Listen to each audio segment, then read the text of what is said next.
Get ready to enter the Thrive Time Show. We started from the bottom, now we hit. We started from the bottom, and we'll show you how to get here. Started from the bottom, now we hit. We started from the bottom, now we hit.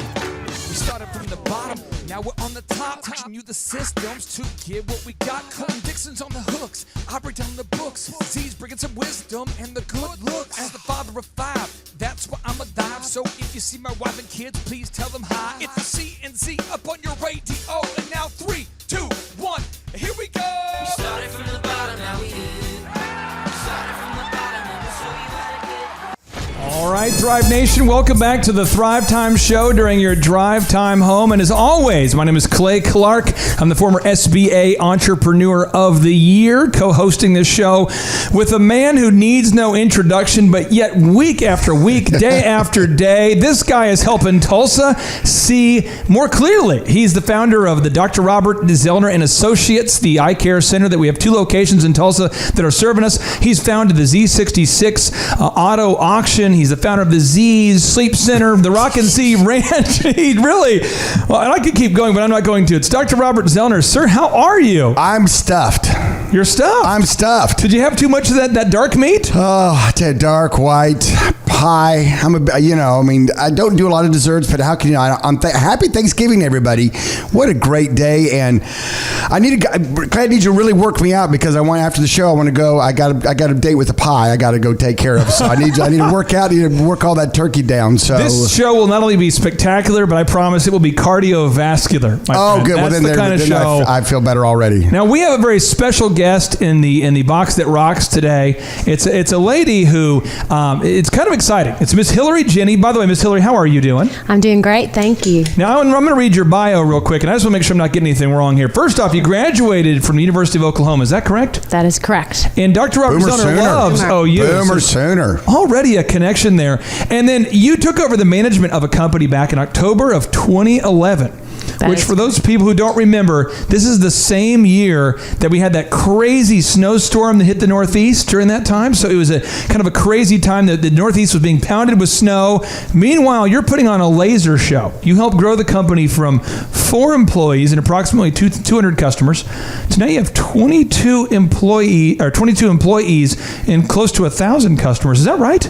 That is correct. It's been a busy 5 years. How did you do it? I mean, are you on steroids, or what's sort of your secret? You know, we've hired really great people. We have a really, really good team.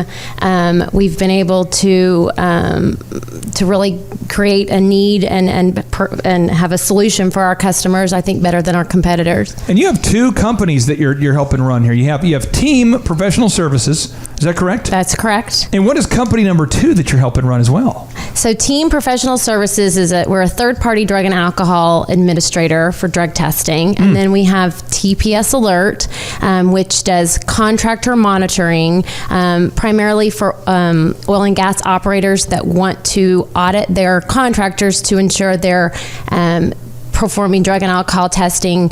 Their policies are the same as their employees. So today, Thrivers, we are talking about the high art of increasing your sales, okay, with the Vice President here, Miss Hillary Jenny. Now, here's the thing is, I want to make sure you're getting this. We're talking about the high art, the skill of increasing your sales, because you couldn't hire more people if you weren't actually selling more solutions. That is correct. And so I'm excited because so many entrepreneurs, so many Thrivers reach out to us all the time at the thrivetimeshow.com, thrivetimeshow.com, and they say, how can I increase my sales? How can I do it? How can I sell more? Z, you're an optometrist, but you're a best-selling optometrist. And I think a lot of people say, I want to be a better optometrist. And at the end of the day, let's say that everybody's equal. It's the best-selling optometrist that makes the most money. Why is sales so hard for many optometrists, Z? Why is it so hard for them to get over that sales hump? You want the truth? Yeah. Can I give you the truth on this fine Thanksgiving afternoon? Please give it to me, my friend. Are you sure? Can you handle it? I don't know if I can handle it. I kind of want dark meat, white meat, maybe just a little truth, subtle truth. I don't mean this in a mean way, and this goes for anybody out there that owns a business that is going, what do I do? What do I do? It's called ignorance. You don't know what you don't know.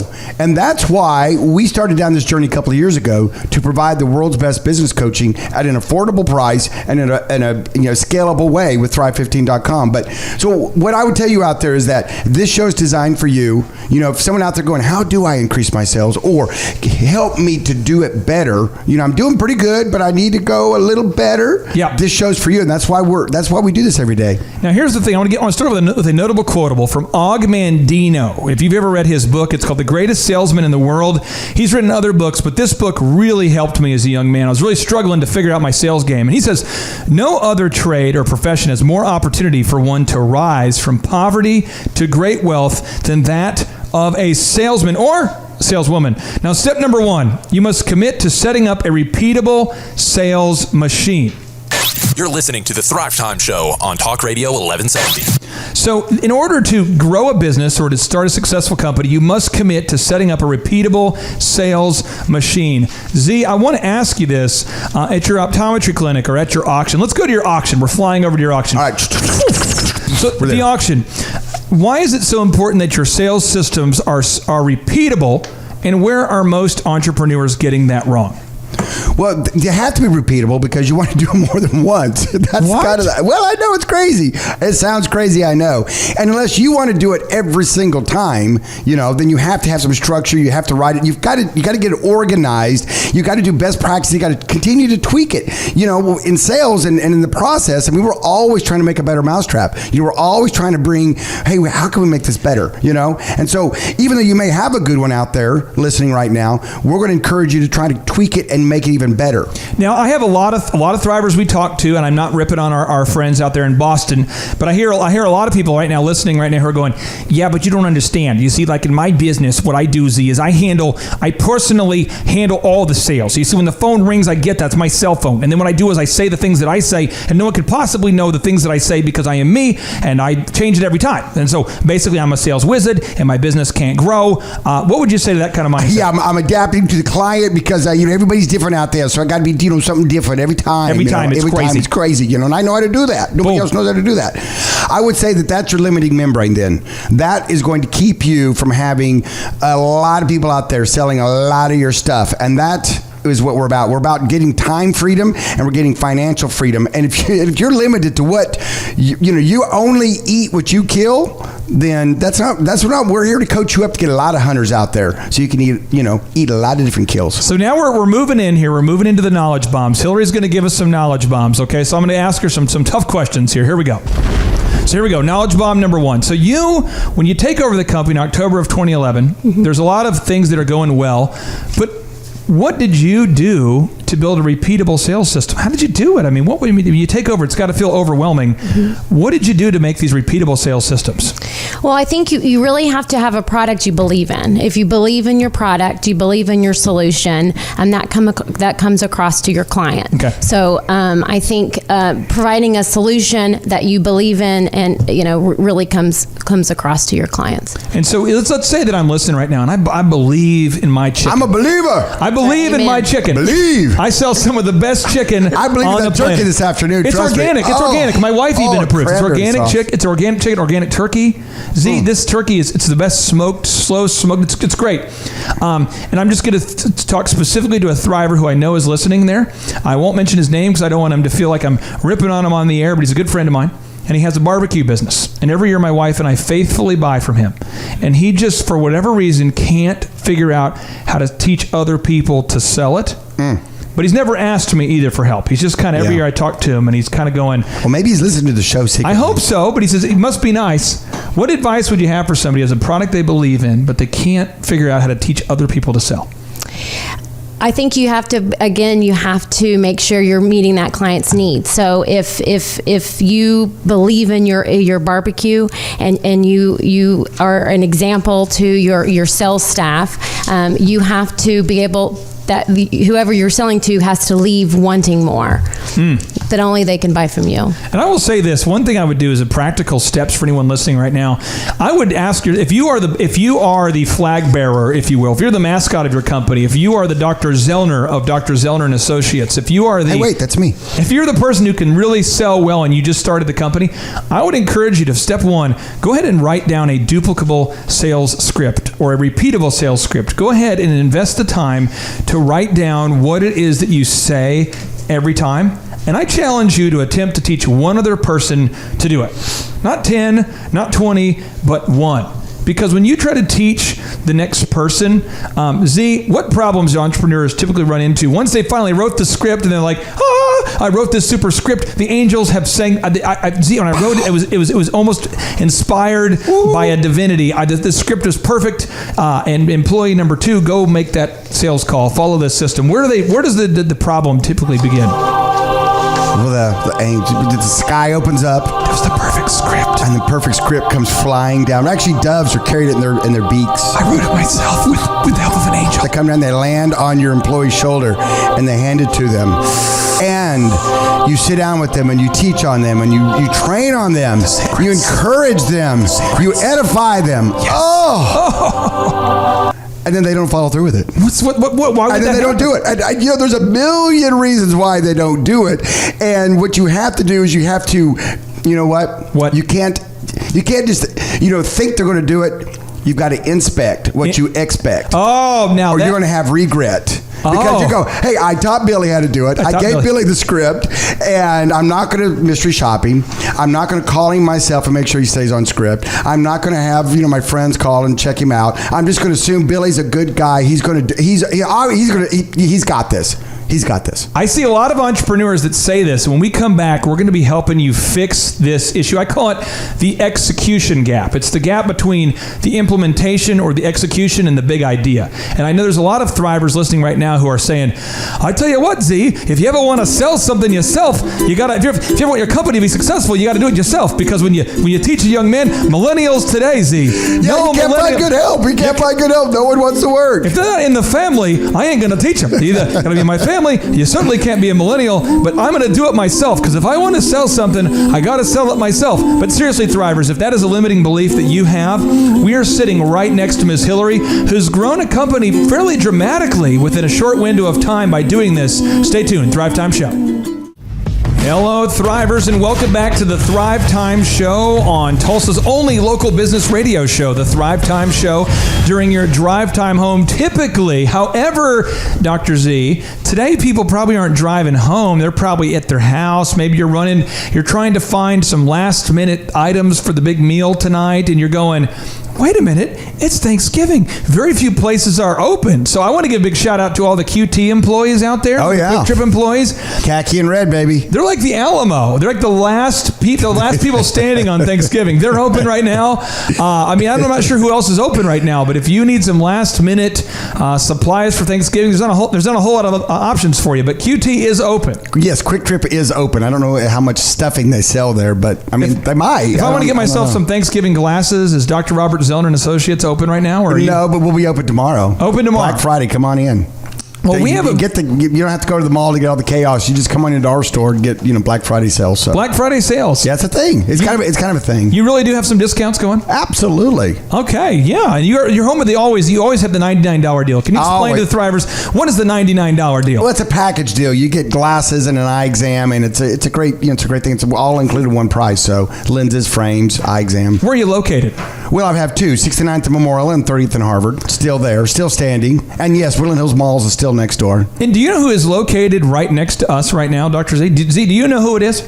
Well, if you're watching on Facebook Live, it's a little eye candy for you, so that's nice. She's a great American. Could be a beauty queen. She's a Boomer Sooner. She's a Boomer Sooner. Yeah. She's a Oklahoma University graduate. Miss Hillary Jenny, how are you? I'm good, thank you. How are you? Well, I tell you what, I'm excited on this Thanksgiving to be talking to you about something that I'm passionate about, because once people learn how to do this, it can change their life. It really can help people gain financial freedom and time freedom. It's the high art of increasing your sales. So step number one, you've got to commit to setting up a repeatable sales machine.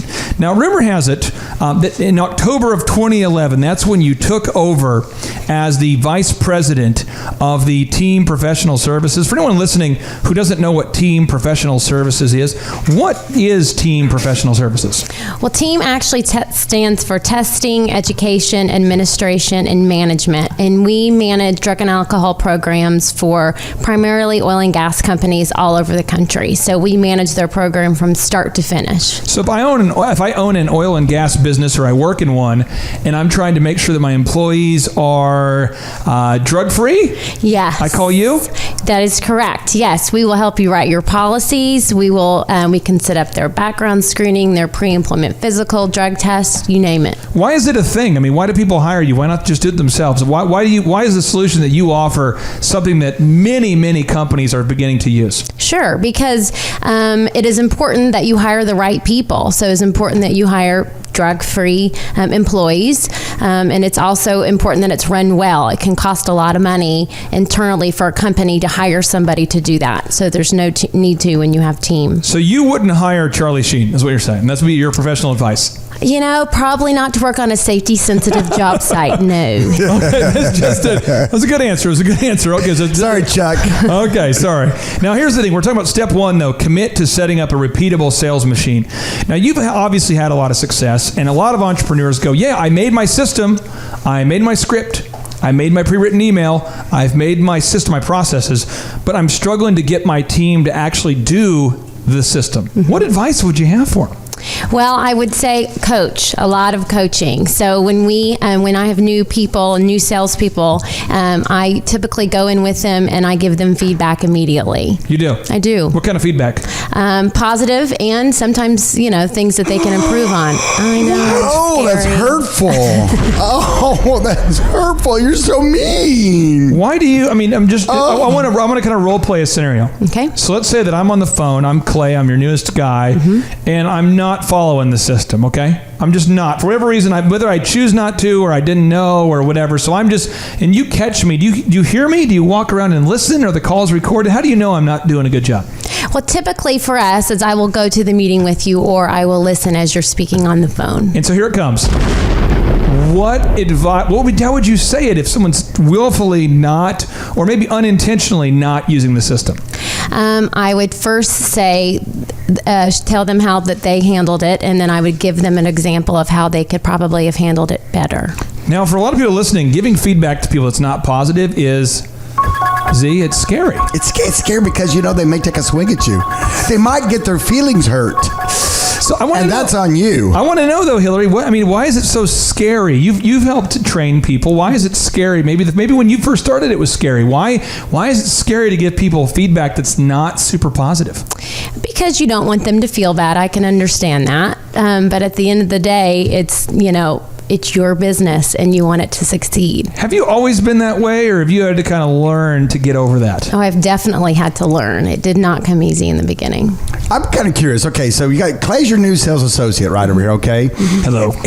And you go on a sales, excuse me, folks, and you go on a sales call with you. I get a little choked up when I think about you being a sales associate for somebody. You got a job. You finally got a job. Yeah. Okay, so he is messing up. He's telling a potential client things that are not true about your business. Here is my presentation. Okay. So basically what we do is it's like we help people get drug-free. We make sure they're drug-free. None of us have ever done drugs, and we are probably the best company in the world of all. The name of our company is called Team. But basically, the biggest companies in the world, like British Petroleum, for instance, probably uses us. Probably. Okay, so you're listening to this and you're horrified. I'm sure of it. And so you would pull him aside. What would you say to Clay?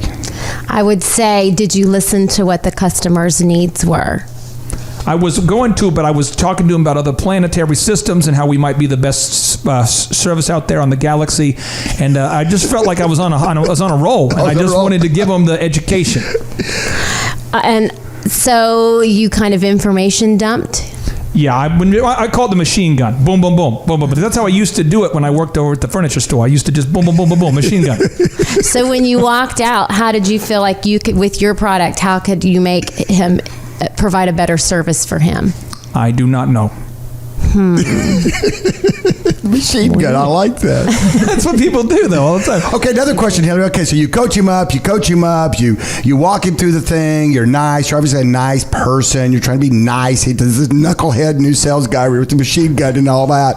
How many times, just out of curiosity, how many times would he have to go in and mess that up before you would really think about, maybe I made a bad decision hiring him? Well, I think if he did that, I'd make him practice in front of his peers first before we went into another call. So he would have to perform in front of us before I'd let him loose again. You sound like you do this a lot. This is what you do. You train people. And you matriculate, you coach up, you work with these people. And I see a lot of entrepreneurs out there who hire people. And step number one is let's not train them at all. Let's just get them on the phone. And I think for certain things, certain industries, certain things, it's like the higher the skill or the higher the complexity, the more training is required. How much training is required in your business before someone can get going? Oh, it would take months before I would allow anybody to do a sales call on their Months? own. Months. Wow. This just in months. Now, Thrivers, coming up next, we're going to be talking about step number 2 as we're teaching you how to build this sales super system. We're trying to teach everybody today how you can increase your sales dramatically. You must find 3 lead generation strategies on this beautiful Thanksgiving, Dr. Z. I'm playing a little Thanksgiving song, Adam Sandler. Oh, to take us beautiful. out on this segment. I heard you love Adam Sandler. Oh, he's one of my all-time favorites. Oh, you're going to do well on the show. Crank it up, Z. Crank it up. Love to eat Turkey. Stay tuned. Thrive Time Show.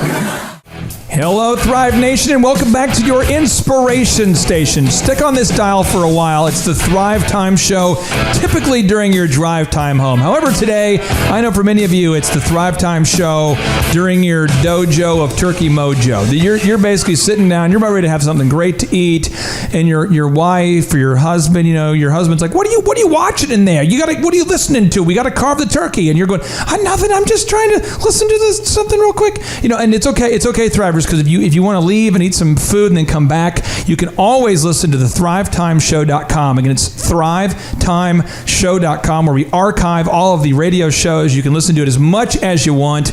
But today on this beautiful Thanksgiving edition, we're talking about how to build a repeatable sales system. We're teaching the high art of sales. And Dr. Z, why are you so excited about talking about sales on Thanksgiving?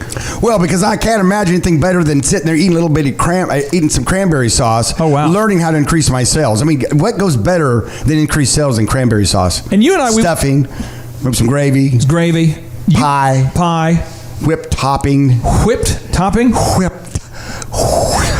What? Did I not say it right? No, and then this weekend we went to the Metropolitan Baptist Church together, and the pastor apparently doesn't like if you bring over runny macaroni. You can't do that. You can't do it. It's a thing. He'll be upset. Pastor Ray Owens does not like runny macaroni. Don't be bringing that to his house. Yeah, don't. Just go by the store, pick up some good macaroni and cheese before you go by the Reverend's house. Now, we have a very special guest today, and she has to put up with us within the box that rocks here on the friendly confines of the Thrive15.com world headquarters. It's Miss Hillary Jenny. Miss Hillary, how are you? I'm doing great, thanks. How are you? First off, I'm sort of intimidated because I'm reading your bio here and I'm going, graduated from the University of Oklahoma. Omasuna. Win for you, loss for me. Took over management in October of 2011, and she ends up growing this business from 4 employees to today where you have over 22 employees. Things are going well. And so we're talking about sales, and so I'm sort of emotional. I'm excited for you to enlighten us with some of your tips and strategies here. Step 2 we're talking about is you must find 3 lead generation strategies that work. I want to ask you this. Why, Hillary, is it so essential for every entrepreneur listening right now to find some lead generation strategy that works, to find a go-to move? Because you've got to find something that works for you so you can continue to grow. So if you don't have a strategy, you're going to be in trouble. Do you guys have a move there that you use over and over? Do you have kind of a move, kind of a secret move, kind of a thunder move to generate leads over there at a team? We have several. Ooh. We, based for our business, we typically go... there are safety monitoring companies that do the same thing we do for drug and alcohol. So we'll go and target some of their customers because if they're monitoring for safety, they surely need to be monitoring for drug and alcohol. And do you buy a list, or how do you go get that list? Is that something you have to go secure that list? Do you have to do a lot of research? How do you find that initial group of people to target? And we've developed partnerships with different businesses. So we've been able to work together and share some contacts that way. And you're B2B sales. You're selling business to business typically, right? Correct. Okay. Now, someone who's listening right now, you maybe say, I'm selling B to customer, I'm selling business to customer. Either way, I'm going to give you a notable quotable that blew my mind the first time I read it. This is from Ben Horowitz, who, oh, by the way, grew a company called Opsware. And a company that most people don't know about, but he sold it for $1.6 billion of cash. That's a lot of money. Not stocks, but cash to Hewlett Packard. He says this: hire salespeople who are really smart problem solvers, but lack courage, hunger, and competitiveness, and your company will go out of business. Z, why do your salespeople, at the end of the day, even if they're smart problem solvers, why do they have to have courage, hunger, and competitiveness? Well, because there are other people out there trying to sell the same thing too. So the competitive, you got to have competitiveness because you want to win. You want winners. We want a team of winners. I want to win. We got to win. You got to dominate, and you got to be hunger. There's a thing about the cats. And the skinny cat is a better mouser than the fat cat because. Z, what about for anybody who feels like that everyone should just work together and there's no competition? There shouldn't be anybody out there trying to sell what you're selling. is a fine thing in theory. You know, we all sit around and everybody shares equally and know there's no competition. We're all working, bringing the harvest together and then share equally. It's a great concept, but it's not what made this country great. Competitiveness made this country great. So having someone that's really smart is great, but you want someone out there who's hungry for the sale and competitive. How does Hillary find the hungry people? What do? Do you just go into a line of people, look for someone really skinny, and you're like, you obviously haven't sold anything in a while. You, my friend, look hungry. Hungry. What's your move? How do you find hungry salespeople? Well, I interviewed the tar out of him for one. Do you really? I do. We have a long interview process. So they're tarless when they're done. That's right, they are. And I like to hire people that have been successful previously. And you can tell, somebody who's got thick skin and not afraid to hear the word no, because you do hear the word no quite often in sales. So you interview people until your mind almost explodes. We also do personality tests. Do you really? We do. What kind of personality test do you do? We make them take a test, and based on their personality determines what position we'll put them in. So we may interview somebody for one job and completely change their path based on their personality. Which one do you use? Briggs-Meyer? Who do you use? We use now I'm drawing a blank. There's 4 letters. It'll come to us. ENIFJ. Yes, there you go. Yep, that's what we use. Yeah. Now, for anybody who's listening right now, I want to tell you something, because coming up after the break, we're going to be unpacking. We're going to be unpacking some of, not all of them, but a few of those tough interview questions that Hillary may ask. A few of those questions where she asks these questions, she does these things, and it helps her sift out the intenders, the pretenders from the real people. So if you've ever struggled to find the right people to execute your sales systems, she's going to give us a few of her tips, a few of her moves. Not all of them, because it's a very successful company. We don't give away all the secrets on this Thanksgiving. She's very thankful that her company's growing, and see if she gave away all of the secrets, it wouldn't grow quite as well maybe. So stay tuned. Thrive Time Show, Thanksgiving edition. Gobble, gobble. All right, Thrive Nation, welcome back to the Thrive Time Show during your drive time home. Typically, however, today, many of you are probably sitting down to eat. Maybe you snuck away to listen to various portions of the show. Maybe you forgot something. You're running up to Quick Trip here. You're ready to sit down at the family meal, and you realize we don't have enough holiday Thanksgiving milk. I've got to go to QT. And somehow you're listening to this show on this beautiful holiday edition. My name is Clay Clark. I'm the former Small Business Administration Entrepreneur of the Year and the father of 5 human kids. I think a lot of people are concerned. Are they human kids? Are they real kids? They're real kids. 5 human kids. And I'm joined here with the man, the myth, the legend, a guy who has 3 kids, 3 human kids. It's Dr. Robert Zellner. Sir, how are you? Happy Thanksgiving, everybody out there. And it's Thrive Time it's about pie time. Thrive Time at pie time. This just in. It's high time for pie time. It's high time for thriving at pie time. Wow, it's unbelievable. Oh. It's just rhyming all the time. We cannot stop it here. And we have a very special guest today, a lady who has had a lot of success in the world of business, but specifically, she's the Vice President of Team Professional Services. It's Miss Hillary Jenny. How are you? I'm good, thanks. I want to ask you, what does Team Professional Services, what do you guys do over there? We provide drug and alcohol testing for companies all over the country. So if someone's listening right now and they go, well, how can you help me? I mean, what kind of business owners can you help out there? What kind of listeners could you help this Thanksgiving? Anybody that hires employees, anybody that has a business. So, and you help them do what? You help them kind of pre-screen, make sure the people they're hiring are not addicted to drugs. Is that right? We do. We also provide background screening and can do pre-employment physicals as well. Do you feel like if your team would have been interviewing, pre-screening Barry Bonds, that the San Francisco Giants might not have hired him, or could he have snuck through with the system with all the steroids he was on? What do you think? Probably wouldn't have gotten the job. Oh, wow. See, Barry, you were so lucky that you were not pre-screened. Team wasn't on you. That's right. Had the San Francisco Giants only known, They only had known Hillary. the home run records would be safe. Right. Yeah, it would have been it'd have been better. And listen, if you're listening to the show right now, number one, we thank you very much for listening to the number one business talk show in Tulsa, Oklahoma. Actually, it's the only one. But help us. We love spotlighting successful entrepreneurs in Oklahoma. Yeah, the Right. home of the Oklahomies. That's right.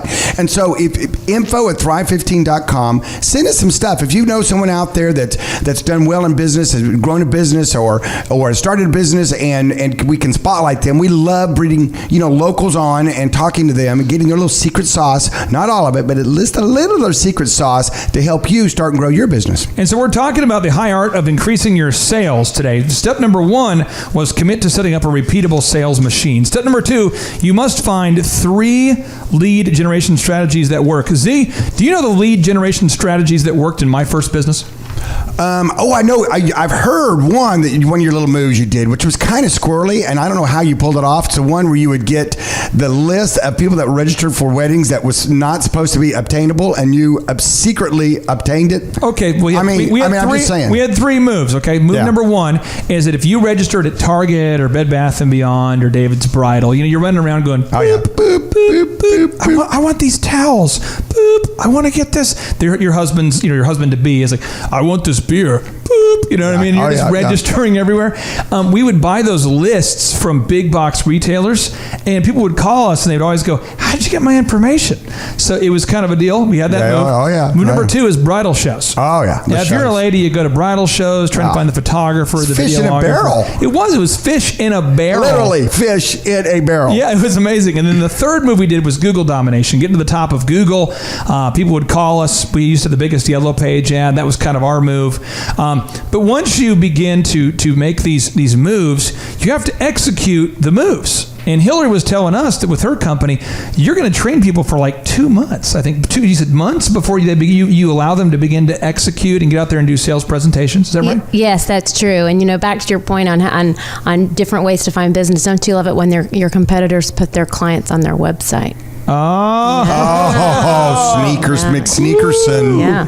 Wow, you're a competitive lady. She's kind of a You're fireball. actually looking at a competitor's website? Well, of course. A I little want to see who their creepy. clients are. I like it. Okay, so let me ask you this. When you're trying to hire people who are going to execute your system, what are some of the pre-screening moves that you do to find out if somebody is the right fit or not the right fit for your company? Because you've obviously hired well. You've been not perfect. I mean, you've probably hired some people that aren't the right fit over the years. But what are some of your moves that you do to hire the right people? Well, I think I've learned these moves from hiring the wrong. Oh, okay. So I have hired a couple wrong people, and I've known fairly quickly. And what we did is we took their word for it. So if somebody would say, I am not scared to speak in front of people, not scared, I am dependable, taking their word, and then putting them in the job and they just aren't the person they sold themselves to be. So what we've decided to do is really do a good job, heaven forbid, checking their references, speaking to people who have worked with them. I have my whole staff interview anybody we're considering hiring, and I leave the room. Really? I do.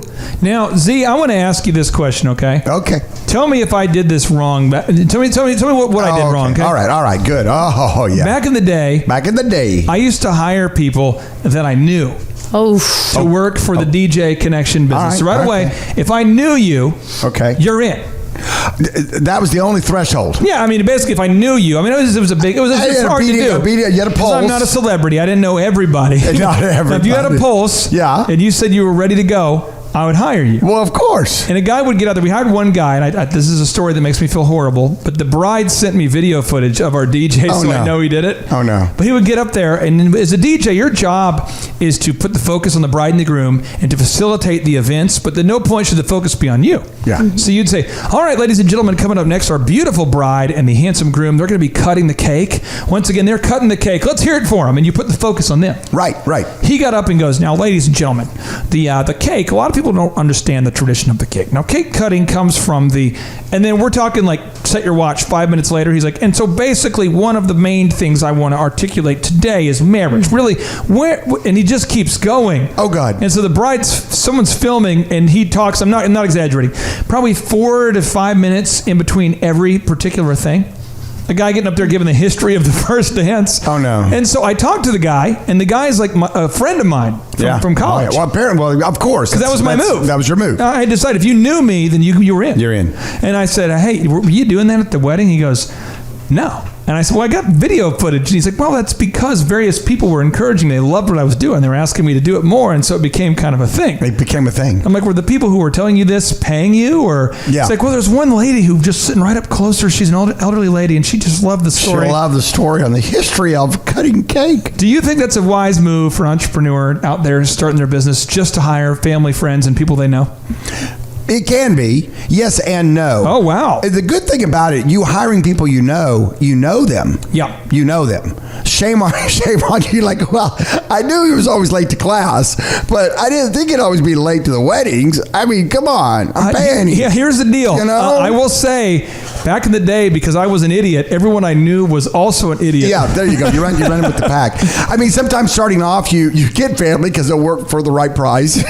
You know, it's kind of like, help me, I'm starting a business. Uncle Zellner, so you're saying if I work for 12 hours, you'll give me a pizza? Yeah, exactly. Per week. Wow.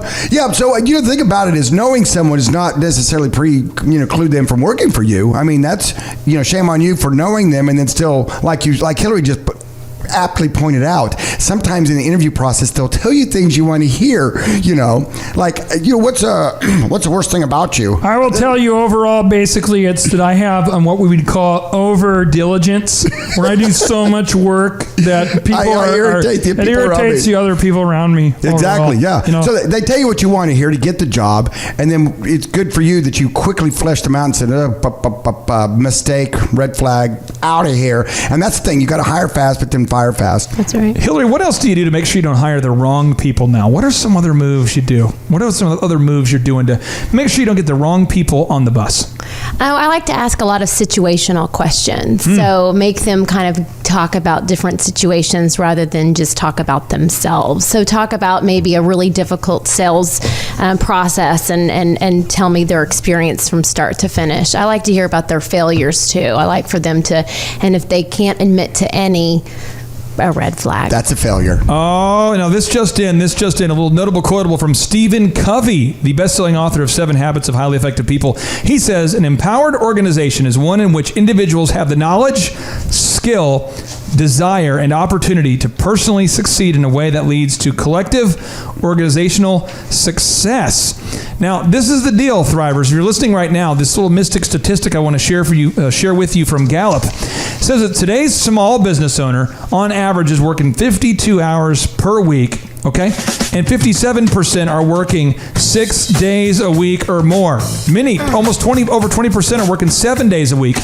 If you want to basically duplicate yourself, because you're already working 7 days a week, if you're already working 6 days a week, and you want to begin to duplicate yourself so that you can be celebrating some Thanksgiving next year, so you can be celebrating these successes of your team, stay tuned. Thrive Time Show. Hello, Thrive Nation, and welcome back to Talk Radio 1170 and Tulsa's only local business radio show. It's the Thrive Time Show. We're broadcasting from the left coast of the Arkansas River at the beautiful Jinx Riverwalk facility. And within that facility, we're within the Thrive15.com world headquarters. And within that facility, we are in the box that rocks. My name's Clay Clark, and I am joined here with a guy who has been a mentor to many, many people online with our online platform, our online business school called Thrive15.com. He's the CEO of Thrive15.com. He's the co-host of the program. It's Dr. Robert Zoellner. Sir, how are you on this beautiful Thanksgiving? I am great. I am still a little bloated from Thanksgiving lunch. Yeah. Do you do the big lunch or the big dinner? What's your family move? Here's our family move. I have a very detailed itinerary.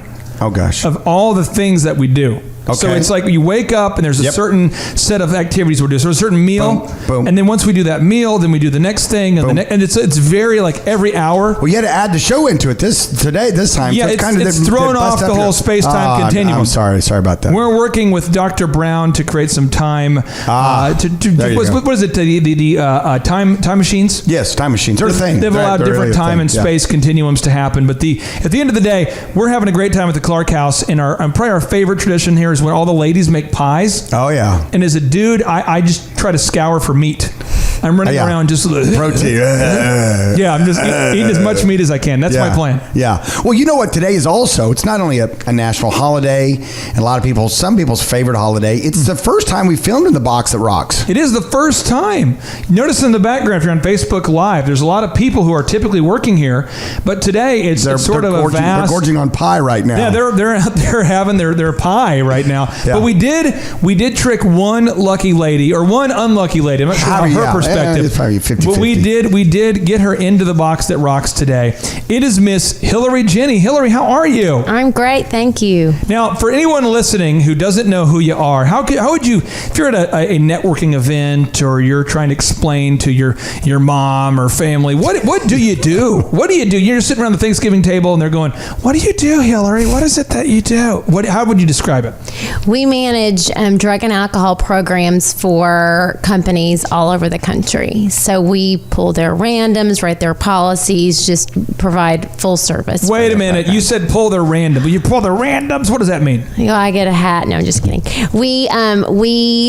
Companies will randomly drug test their employees throughout the year, and we provide that service to them. So I'm the girl you want to know. One of the things that Z and I started doing last Thanksgiving as a tradition is we just randomly drug test each other during the week. We just you right now. Yeah, right now. I'm telling you right now. I swear, you do it right now. You pass the test.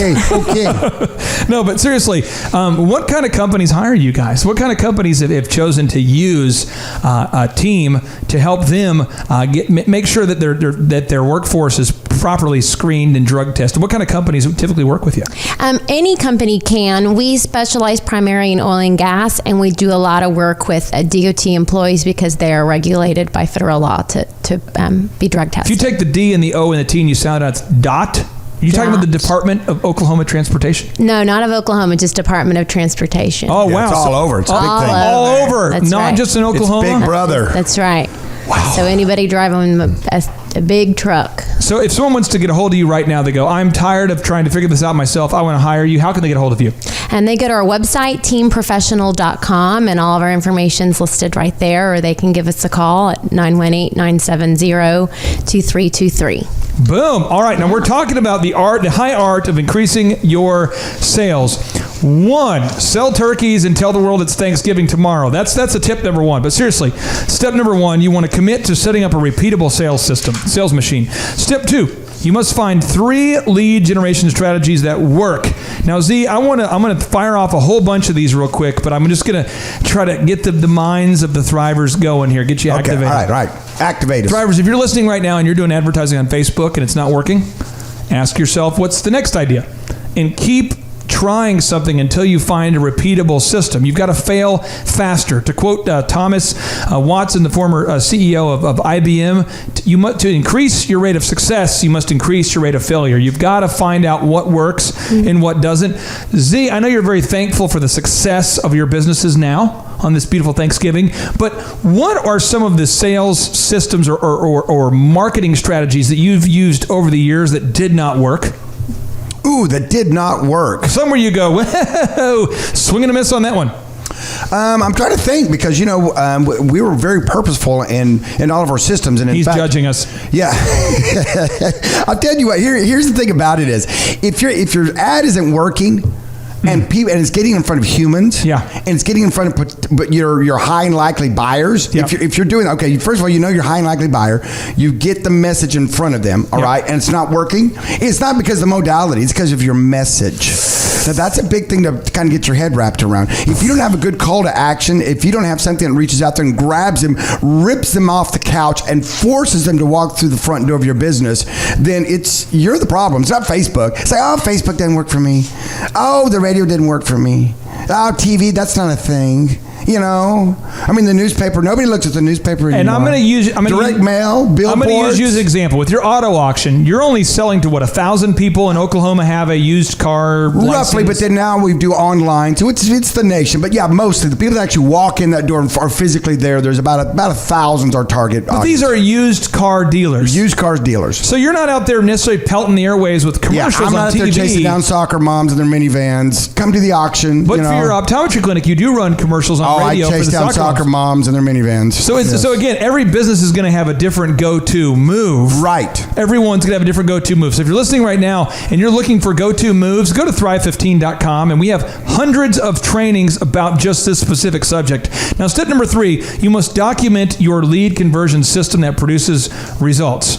You're listening to the Thrive Time Show on Talk Radio 1170. Whether it's documenting a sales system or documenting any system, Hillary, why do you have to, at some point, have to document systems? Like in your business, I mean, what are some of the things that you have documented now that you use over and over again? We document all of our processes and procedures because you have to hold your employees up to a specific standard, and you have to ensure that they are all following the same processes. I have a question. Sure. Do you get your hair cut at the same place all the time? I do. And does she kind of know the flow? I mean, does she know what you're looking to do? She knows. Are you changing it up right now, or is this the normal you? It's the normal me. Okay, so I saw your press photos. So you're looking good in both occasions. But here's the thing: if you had to switch stylists tomorrow, would it freak you out?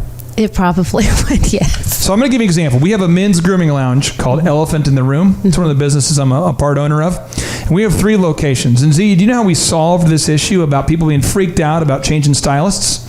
Z, do you want to guess? Well, you gave them such a low entry level to get in that they were like, okay, I mean, what's the worst that can happen? Well, first, it is $1 for your first haircut. Boom. But let's say now you're in and you are a member. You love it. Right. Which, by the way, a little over 60% of the people who come in for the $1 first time become members. We have thousands of members. Okay. When they come in, how do you think that we go from stylist to stylist? Every week, maybe a different stylist, maybe the same, but we keep them loyal to the brand. How do we communicate the hair, the look they want? That's a good question. How do you do that? Do you take a picture? This just in. We document. We take photos of your... So we go, you want that mop to look like that. You don't want that look of your mop to ever stop. You want it to look like that all the time. Don't stop the mop look. It's like, we take a photo of it and we document it. So that way next time you come in, it's like, hey, I want to go with that look. And then it's the same every time. Yeah. I have a funny story to tell you about my trip to San Diego. It's beautiful. I go there to San Diego because I'm always spying on other barbershops. Oh, yeah. I go in there and this guy says, so do you want the wet look or the dry look? Yeah. And I said, he's an Italian guy, seriously. Yeah. And I go, I'm going to go with the dry look, because my hair, it's like fine hair. Anyway, he goes, all right. He goes, and he puts this like, I don't know what you put on someone's hair, but he slicks it back. And my wife looks at me and she goes, good job, Guido. Like, she just like laughing. Seriously, when the guy walks out, my wife's like... He slicks it back. That's the wet. I just told him I'm going to dry. So I said, hey, can I get my hair like shampooed? I kind of want to have... I have a speaking event today. I want to get the dry look. He goes, absolutely. So we do the shampoo. Absolutely. Not kidding. We come back and he goes, so do you want the wet look or the dry look? And I'm like, I definitely want the dry look. And he's like... And he does it again. So I end up walking out, like looking like my hair is like a slicked back Italian. The producers are laughing. No, but I'm not kidding. And this was a thing where there's a communication gap, and it obviously wasn't a repeatable system. And I don't even think he thoroughly understood what the wet look or the dry look was. Yeah, he was going to do the same thing. Either way, I tell you, you look good with the wet look.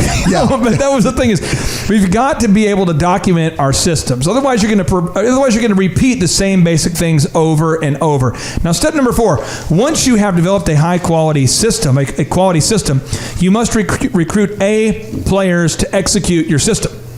Guy Kawasaki, this is the venture capitalist, the best-selling author, and a member of the Apple marketing team that introduced the Macintosh computer into the planetary system in 1984. He's the one who helped market the Apple computer, made the legendary Super Bowl commercial. But he says, ideas are easy, implementation is hard. I would even say the implementation is impossible if you don't have good people. Z, why is it so important for everyone listening right now to not settle for okay people? If they have a great system, why is it absolutely important that they must not settle for okay people and aim for great people? You know what? Okay, I tell you, this is going to sound weird, but you have great. You know what the opposite? You know what the killer of great is? It's not bad. Bad? No, you would think it's bad. Horrible. But the good thing about bad is, just like Hillary said, it's recognizable, and you cut it out. It's like a little cancer, and you get rid of that thing. Okay. But good. Ooh. Oh, wow. Good. That's the killer of great. You're saying good is the enemy of great? Yes, I'm saying good is the enemy of great. Now, and when we come back, I will tell you why. Now, for anyone listening right now on this Thanksgiving edition, if you are finding yourself, one, you're hungry, I encourage you to go in there. If you already had lunch earlier, there's a lot of, the way turkey works is you've had the official turkey, but there's always leftovers. You got turkey sandwiches all week. You got turkey, maybe even all month if you freeze it, I don't know. But there's a lot more to be had. Get back in that refrigerator, find yourself something good, and then come back here. Thrive Time Show.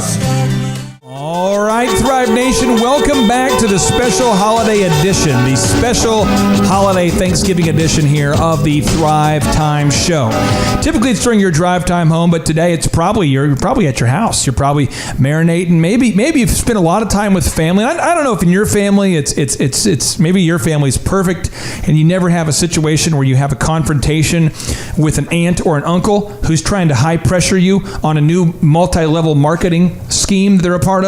But Z, this is a thing that I've had back in the day. Z, have you ever had that where you've been high pressure pitched by a family member for multi-level during the Thanksgiving meal? Has this ever happened? Absolutely, and I just made a little gift for everybody watching out there on Facebook Live. Well, what is it? What is it? Well, it's just my little Thanksgiving thank you. It's a hand turkey. A hand turkey. Made it. Oh, wow! And you can enjoy that on Facebook Live. That's beautiful. Yeah, thank you. You're like the Picasso of Thanksgiving hand art. You might be right. Z, have you ever had a political quarrel, a political disagreement that has occurred at your Thanksgiving table? Over pie, and that's the worst time to have it. I mean, you're sitting down, you just got your whipped topping on your pumpkin pie, and you're sitting there, you're about ready to take a fork, and some uncle walks up to you and just says the thing, and just trying to poke a fight. See, I believe this is what happens. Is I believe everyone is excited. The meal. Thanksgiving is my favorite holiday. Oh yeah. But you sit down. There's a big anticipation. We're thinking about all the food we're going to bring, all the food we're going to eat. We're going to see everybody, and when the meal starts, it always starts good. Oh yeah. It's a good deal. You've shared the Thanksgiving story. You've said your prayer. You've passed out the accoutrements. You're all eating. Oh yeah. Now once you've stopped eating and the conversation begins, this is where I've seen it take a left turn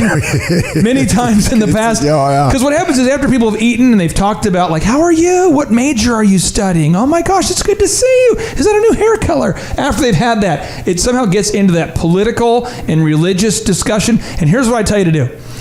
Just come back out here in the garage, listen to the Thrive Time Show, and then go back in. Do not participate in the religious or the political discussions, or you're gonna end up with a divisive situation. Don't take the bait. Don't uncles and aunts and maybe a grandparent. They go fishing. Thanksgiving's fishing time. Somebody has already said it at your table, like, yeah, Donald. I heard. I was reading a book called "Why Donald Trump Was the Antichrist," and I've discovered that he basically could be the Antichrist. What say you? And you're going, whoa, no! I'm gonna go to the garage and listen to the. Where's my pumpkin pie? Now, you know one of the most non-divisive people I've ever met, a lady who's a great lady, who's been super endorsed by one of my good friends here. Do you know who it is? Jenny. She's in the room here. Hillary Jenny. Yes, Miss Hillary Jenny. How are you? I'm doing great. Now, you run an office, you manage a lot of people, and as you built the sales super system over there at Team, you've developed these systems, but now you got to recruit top quality people. Mm-hmm. How have you been able to do it? What tips do you have? Enlighten us. Sure. Typically one of three ways. Okay. My best hires have been people I have just met in life and immediately was impressed with. When you say life, are you at yoga class and it's like yoga music and then you're like, hey, do you want to come work here? Or what do you mean? Sometimes, yes, possibly. Really? Are you yoga? Are you into yoga? No, I do that CrossFit crazy stuff. Really? Okay. I met somebody who was a trainer for an organization, a charitable organization. I thought she was fantastic, and she was one I took. But I like to look at my competition and who does really well for them. And sometimes I've taken a couple. You hire people from your competition? I do. You have no boundaries. You're a sick freak. Hey, I need good people. Okay, all right. So 1 is you're not networking. Networking. 2, your competition. What's move number 3? 3, I use LinkedIn a lot. I found some, depending on the type of role I'm looking for, but sales, I've been successful on LinkedIn. Really? I have. Do you ever use MySpace? Oh, that is aging you. Do you ever use Bookface? Well, I walked into my MySpace. I haven't been on there for like a decade. I go in there. I got some 3 job offers. I got 3 job offers. Yeah, I got some guys who are saying if I wire the money right now, I could instantly be successful. I'm like, okay, are you a Saudi prince? Obviously, I will send it right now. So no, but seriously, so those are your moves. Those are my successful hires. Now, I'm going to read you again a notable quote. This is from Guy Kawasaki. He says, "Ideas are easy. Implementation is hard." Z, do you remember life before point and click? Back in the day in the computer, before you could point and click on a computer before the mouse? I'm so old. I remember, yeah. You remember the screen with the green letters on it? Oh, yeah. Remember Oregon Trail, that video game? I don't think I saw that one. Did you ever play that game? I did Pong. I remember Pong. Pong, yeah. Well, Oregon Trail was a game back in the day. You'd have like a librarian who was the default now IT guy at your school. Yeah. And they're trying to convince us that the internet was something we needed to learn about. Okay. And as kids, we're like, yeah, like anyone's going to actually use the internet. No way, bro. Right? And so our librarians try to convince us that computers are a thing. You got that floppy disk you put in the drive. And when you'd hit enter, it would go, You're listening to the Thrive Time Show on Talk Radio 1170. And it was a thing where back in the day, if you wanted to get your computer to do something, you had to type a line of code and then hit enter. And so all the high school kids I went to school with and middle school were like, I'm definitely not going to type a line of code. I'll move on. Yeah. I'll just get the book. DOS. Yeah. And so Steve Jobs is going, hey, here's the deal. By the way, he stole the mouse idea from Xerox, but he says, here's this new idea I stole. And we're going to tell the world about this new computer called the Macintosh. And so Guy Kawasaki was the guy who helped introduce that computer into the workplace, into the workforce, into America. But I will tell you this, is that he could not have introduced his computer into the world if he didn't have great people. Sorry. He had Guy Kawasaki, he had Wozniak, he had a great team of people. So if you're listening right now and your product isn't taking off, but it's a great product, maybe you have some loons, maybe you have some crazies, maybe you have some non-compliant people working with you. Maybe you need to upgrade that team, and maybe you need to implement the moves that Hillary just shared. I tell you what, and this is going to be hard to hear. Here we go. But sometimes you've got a good employee.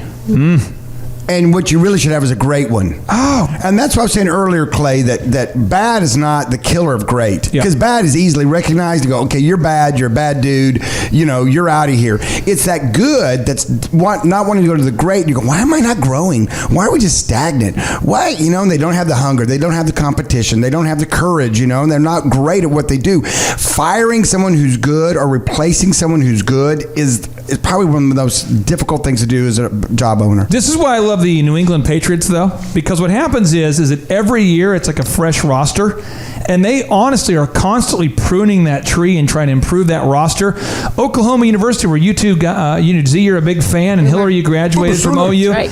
Every year, Bob Stoops has to upgrade that lineup. He has to make the best, most winnable. He has to put the best product on the field, period. He's got to do that every year. And there's somebody out there who he's got to go, hey, I'm not going to offer a scholarship to you this year, but I am going to offer to this person because I only have a limited number of scholarships, and I've got to give one to the best player. So those are tough calls you have to make in the world of business on this beautiful Thanksgiving. Step number 5, you must identify your biggest limiting factors and eliminate them one by one. Jack Welch says this: face reality as it is, not as it was or as you wish it to be. That is a tough thought to have that here's the most successful CEO in the history of American business, arguably. He grew GE grew GE by 4,000% during his tenure. Remember, GE was a big company that had become stagnant. He takes over, it grows the thing by 4,000%, and he says you must face reality as it is, not as you wish it to be. And I think one of the hardest things there is when you see a limiting factor or a limiting membrane, having the courage to confront it. And so when we come back, we're going to talk about these self-evaluations. I'm going to ask you a bunch of rhetorical questions, and I want you to rate yourself on a scale of 1 to 10. And if you give yourself a low ranking, then you need to fix that. But we're going to come back to the Thrive Time Show. We're going to have a very honest self-assessment here on this beautiful Thanksgiving Thrive Time Show. Hello, Thrive Nation, and welcome back to the Thrive Time Show, this beautiful Thanksgiving edition. You are in the right place to learn how to start and grow a business. And on this Thanksgiving edition, we're broadcasting from the Box That Rocks. And one of the things about the Box That Rocks is that it gives you that transparency. You can look in, Z, and you can see the Thrive15.com world headquarters. And one of the things we can see right now is my son. We've never given him the talk about not looking into the window during the show. And so there he is. It's Thanksgiving, so no one's here, just us. Just us. And there he is looking into the window in the Box That Rocks. Hey, did you bring a pie, by the way? I didn't bring a pie over. I did not. We should celebrate our first show in the Box That Rocks by having a pie. Chup, why didn't you bring a pie? Eric Chup, our show producer, did not. Producers are just so... Some producers, all they do is focus on producing. Yeah, I know. But we're asking you to be a pie specialist, and you're refusing to do it. This just in. So now, Thrive Nation, we're talking about the high art of increasing your sales with the Vice President of Team Professional Services, and it's Miss Hillary Jenny. Miss Hillary Jenny, how are you? I'm doing great. Now, today we're talking about, again, the sales system. We're talking about move number 4, which is once you've developed a quality system, you must recruit A players to execute your system. Now, step number 5, you must identify your biggest limiting factors and eliminate them one by one. Now, to kind of help you here, Thrivers, on my table of awesome here on Facebook Live, you'll see a copy of the Start Here book, which really is the world's best business book because it's a concoction. It's a cornucopia of evidence-based case studies, notable quotables, mystic statistics. It's a linear path on how to start and grow a business. People say, how do I start and grow a business? This book explains to you how to do it. And one of the things in the book that's awesome is it has these self-assessments. And I'm going to read a few of them to you, so the listeners, so you can start to kind of marinate on this, okay? So on a scale of 1 to 10, 10 being the highest, rate your ability to consistently produce a steady volume of leads without your direct effort, okay? 10 being the highest. Go ahead and get out a piece of paper. On a scale of 1 to 10, rate yourself on your ability to have a step-by-step lead management and organizational system.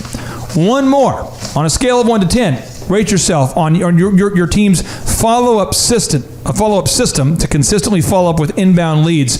See, why do people have to be self-aware and really kind of either rate themselves or take note of it, of how highly they would rate themselves on a scale of 1 to 10 in these areas?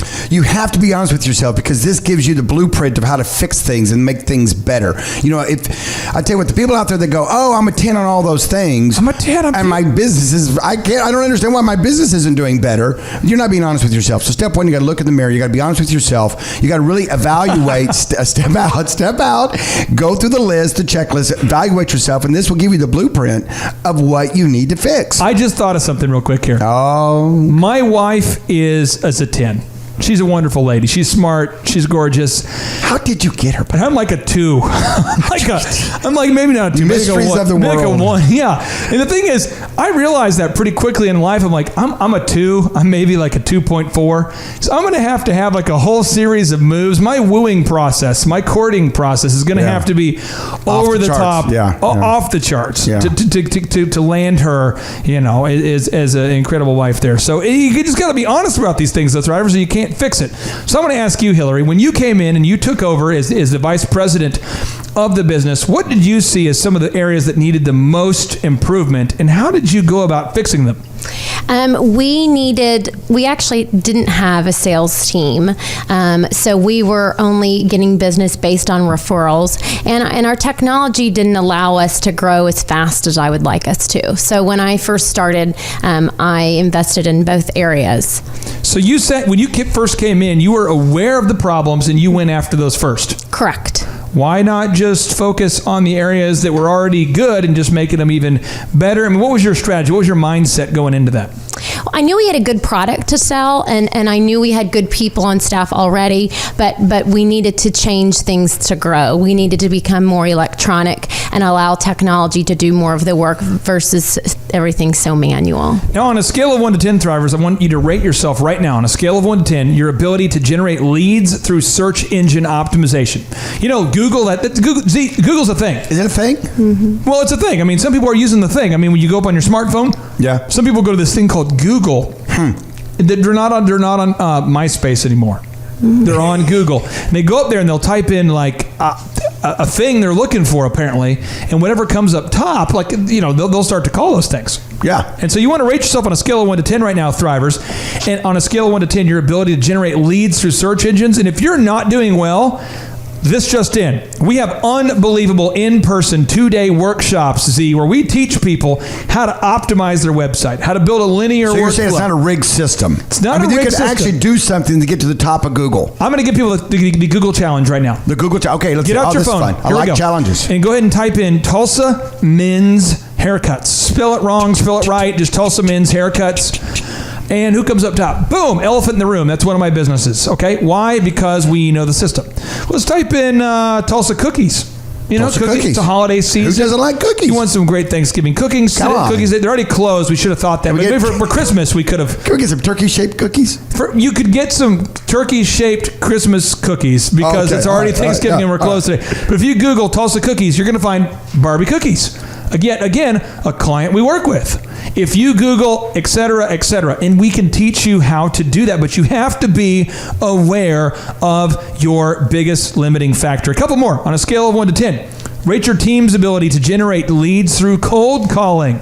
On a scale of 1 to 10, rate your team's ability to generate leads through business development, where you have a partnership with someone who pitches you leads. These are all areas where you can rate yourself on a scale of 1 to 10. But Z, if you don't know there's a problem, it's kind of hard to fix it. Absolutely. And that's why you have to be honest with looking at your business. And if you can't, maybe you can hire someone to come in. You can ask some people that are around you. You can have some other people take a look at it. But you've got to figure out what the problem is. You can hire somebody like Hillary to come in and change your culture, but she's not available. But stay tuned, Thrive Time Show. Learn how to sell more stuff. Hello, Thrive Nation. Welcome back to the holiday edition, the very special holiday edition of the Thrive Time Show here, where we are broadcasting from the basically empty Thrive 15 Dojo of Mojo. And if you're on Facebook Live, you can see Dr. Zellner. He's created some incredible hand-based turkey art. It's handmade. You could say it's handmade there. And Thrivers, if somebody who's just listening to this for the first time, maybe your family got into a big political debate or some religious debate, and you're like, that's it. I'm going to go get some gas, which is code for calm down. Calm down. They'll all leave soon. It's like the Griswolds. It's like a Christmas vacation moment where your cousin Eddie has come over and well, Clark, I'm sure going to hate leaving next month. I mean, you're starting to so you've left to get in your car. You're trying to free up your mind space. What you've discovered here is Tulsa's only local business radio show. It's Business School Without the BS. I'm Clay Clark. I'm the former SBA Entrepreneur of the Year. To my right is Dr. Robert Zellner on Facebook Live if you're watching. And we have a very special guest, Dr. Z. We have the fabulous, and I'll say this just in, Z. A little over half of the listeners to 1170 are ladies. Wow. And so we have made a concerted effort, a specific effort. We've said, you know what we're going to do? We're going to scour Tulsa for some of the top, most successful female entrepreneurs, business owners out there, and we're gonna bring them on. These mompreneurs, these gurus, they're gonna come in and educate us. They're gonna bring kind of that business success knowledge, but with a little bit of that estrogen to it. They're gonna balance us out, Z, a little bit here. Wow. And so we brought in a guru. She's putting up with both of us. It's Miss Hillary Jenny, the Vice President of Team Professional Services. How are you? I'm doing good. I appreciate you stepping into the box that rocks. I know there's like 4 dudes and 1 lady. It's kind of like the Smurfs. But thank you for being here today. We're talking about specifically the high art of increasing your sales. And I know there's a lot of people listening today who are going, hey, I'm thankful. I'm thankful that I'm healthy. I'm thankful that I've made it this far this year. I'm thankful, some of you've gone through some health issues this year. Some of you've gone through some personal issues. Some of you are just struggling. You're going, hey, I'm just thankful, though, that I've made it here to this day. But you go, you know what? 2017, the new year's right around the corner, and I want next year to be much better than this year. And I don't want to get stuck. And so I want to ask you this here. Jenny, what advice would you have, or Hillary, what advice would you have for anybody who's listening who is kind of stuck in their business? They have a great product, but their sales just aren't happening. What advice would you have? Sure. Keep in mind, it's typically 10 no's before you get a yes. So don't give up. You're going to hear no. Really, we've been successful by need-based selling. Ask the right questions. Make sure you're providing a solution to a problem the customer may not have even known that they have. So if somebody's listening right now, and I will just validate what you're saying because I see this a lot. Years ago, I worked with a caterer, Z, a caterer in Tulsa. Neat guy. And you know what his problem was, Z? He couldn't bake a cake? No, the food was great. Oh, food. Oh, then check. Well, then he should have been able to sell a ton of them. Well, the phone would ring. Boop, boop, boop, boop, boop. Thank you for calling such and such. And no exaggeration, Thrivers, this is what we taught him. When people ask, how much, because if we answer the phone, thank you for calling such and such, the customer almost always says, how much do you guys charge for your... That's what they always say. And he used to say, well, starting off at $10 a head, I can do... And they go, thank you very much. Like, yeah. Done. So I taught him, I said, no matter what they ask you, say, well, great, what day are you looking at? And they said, wow, June 5th? Okay, great, what facility? They go, Harweldon Mansion. I said, no matter what the venue is, compliment it. Go, oh, Harweldon Mansion, I've heard good things about that. So how many people are you expecting? And they tell you. Say, well, let me ask this. Are you looking for more fine dining or more casual? And they begin to find those needs. And you say, and so let me ask you this. How familiar are you with the world of catering? Not really. Well, a lot of companies in Tulsa, they charge very low price. They nickel and dime you. They get you for a lot of costs. And ours is a upfront cost. And what we do to get you a specific price right down to the dollar, there's no overcharges, there's no overages, there's no extra fees, hidden fees. What we do is we meet with you. We do a 30-minute face-to-face consultation and a taste testing. So you can test the items that we have and see if it's the right fit for you. Do you like Asian or barbecue? And we ask them the questions. They say, oh, I like barbecue. He might like a little bit of... We go, hey, I know you guys have some different styles, some different palettes. We're going to go ahead and prepare some samples. And let's meet this Saturday at 1 o'clock, and we'll go ahead and have you guys do a sample.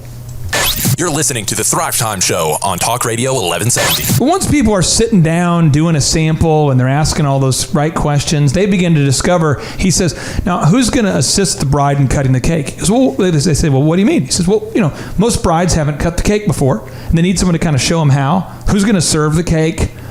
Who's going to make sure that the leftovers get put in the right spot? Who's going to decide on the table linen, the decor, the uplighting? Who's going to, and as you said, they're discovering problems that the customer didn't even know they had. And I'm not kidding. Didn't change the food, didn't change the location, didn't change the website, didn't change anything. Guy was able to go from about $200,000 a year of sales to almost $2 million of sales in about a 2-year window just by implementing that system. So that's a big thing. Right. Providing that customer solution that they think they couldn't do without. And Z, there's a lot of optometrists out there who are listening. And if they're listening in Tulsa, we don't want to give them too much advice because you want your optometry clinic to be super dominant. But you've been successful in many, many niches. And one recently that you've invested in, a lot of people don't know, but you've invested heavily in a local bank called Regent Bank.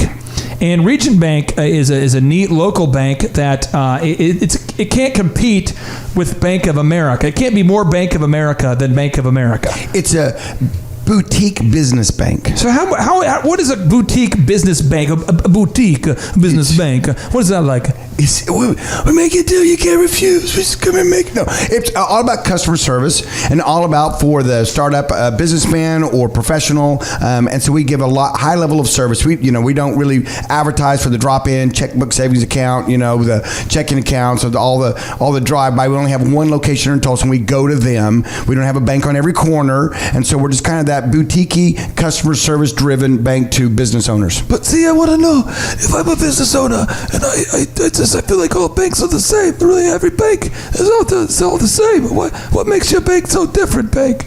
What makes your bank so different? Is it all the suckers? Do you guys have better suckers? Yeah, no, toasters. No, it's customer service. It's what makes it better. Our people and the way we approach the business side of it. We try to, we move very quickly. We try not to have a lot of clients. We try to focus on the few that we have and take very good care of them. I mean, obviously we're growing, and we opened up Oklahoma City. Wow. And we have our original one was in Nowata. Yeah, that's Nowata's huge. It's the home of the fighting Nowata. It's right next to a lot of Wada. Okay. But that's what we do. I'm a customer service, and that's how you kind of judge it. Money is money, right? Rates are rates. I'm going to interrupt you with just a truth cannon of questions. Here We're going to fight. So are you optometry? Are you God's gift to optometry? Do you know something about the eyeball that other humans don't? No. What about banking? Do you guys know more about banking than anybody else you know about bank, Mr. Banks? To be honest, no. What about auto auctions? Do you know more about the automobile and this unbelievable knowledge of the vehicle? No. So all the businesses you're involved in, it comes down to sales, marketing, and customer service. Shh, don't give away all my secrets. All right, fine, we're moving on here. So step number 6 is you must create your step-by-step system. Now, Steve Jobs has a notable quotable, which we documented in my incredible book called Start Here, the World's Best Business Book, which, by the way, is available on Amazon.com. And I promise you, it's 550 pages of just awesomeness. It'll blow your mind. Incredible. But here's the thing. Steve Jobs says this: simple can be harder than complex. You have to work hard to get your thinking clean to make it simple. But it's worth it in the end, because once you get there, you can move mountains. I want to ask you this because this is kind of my final question here for today's guest and our guru here. Hillary, why do you have to try to keep your system simple? Why do you have to try to keep them simple and not let them get too complicated over there at Team?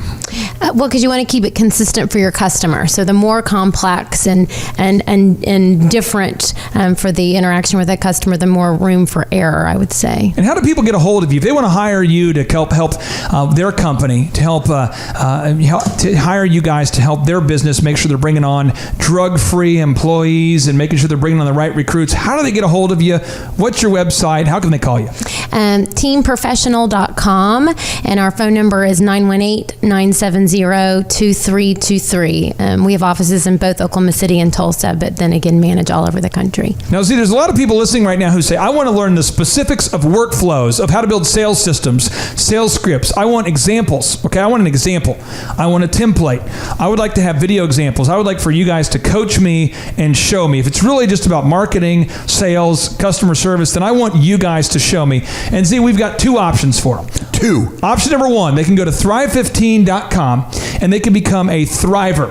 Oh, I love it. And for $19 a month, they can have the world's best business school experience without the BS. We've got downloadables, templates. We've got that all. Or they can come out to thrive15.com workshops. And see, why should they come to this beautiful space? Why should they come here, my friend? Well, number 1 reason, because it's just a cool space. It is cool. I mean, it's just cool. You look out on the river. We got little tiki huts out there. We've got the bar from the restaurant that was here before to just belly up to and have a good time. And all these workstations. And then we have the mojo of excellence over here. Our workshops are detailed, they're specific, they're 15 hours of power, they're every week. Thrivers, they will change your life, and this just in, they're affordable for everybody. Thrive15.com. All right, JT, so hypothetically, in your mind, what is the purpose of having a business?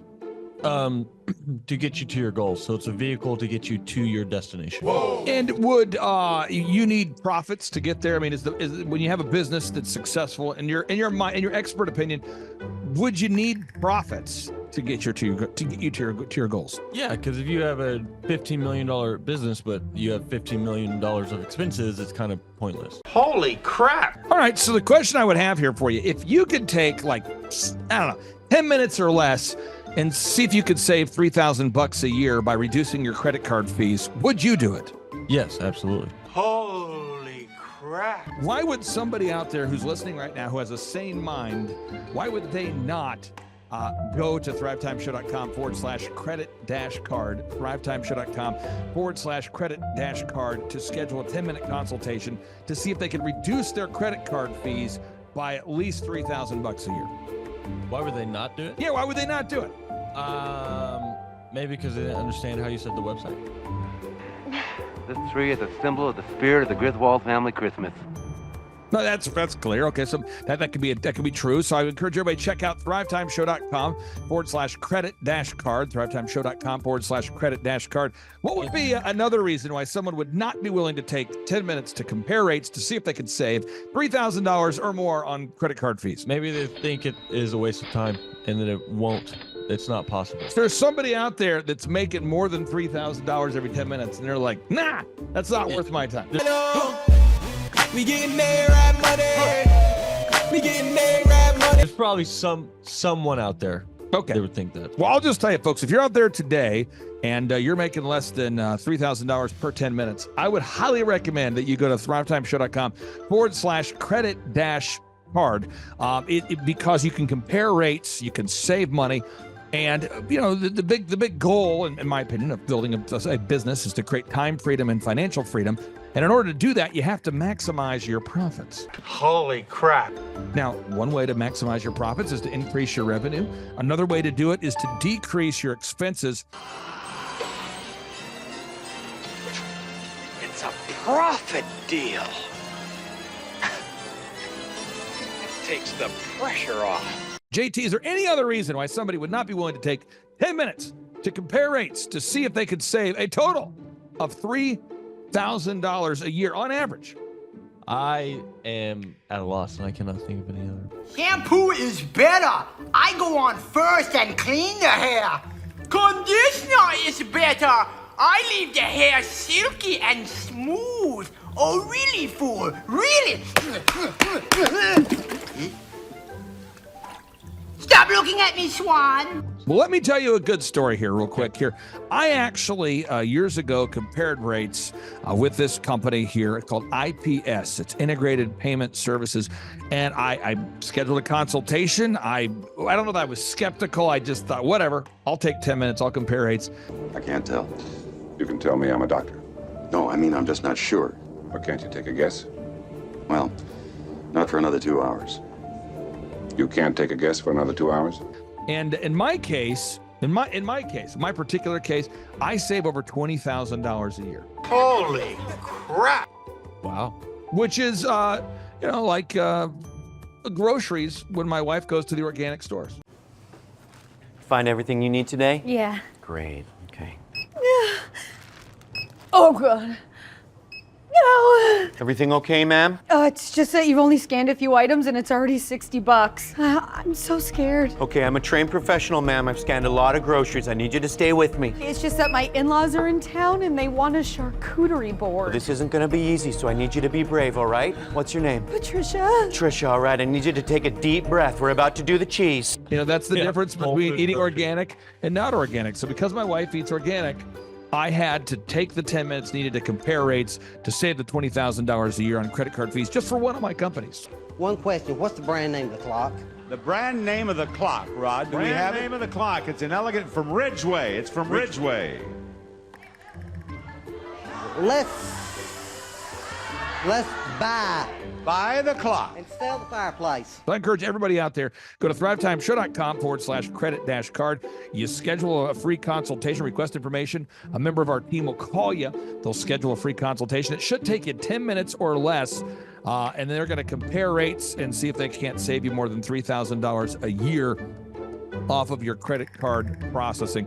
You were hoping what? I wouldn't owe you money at the end of the day. No, you don't owe us money. Because at the end of the day, the goal of a business is to create time freedom and financial freedom. And in order to do that, you need to create additional profits.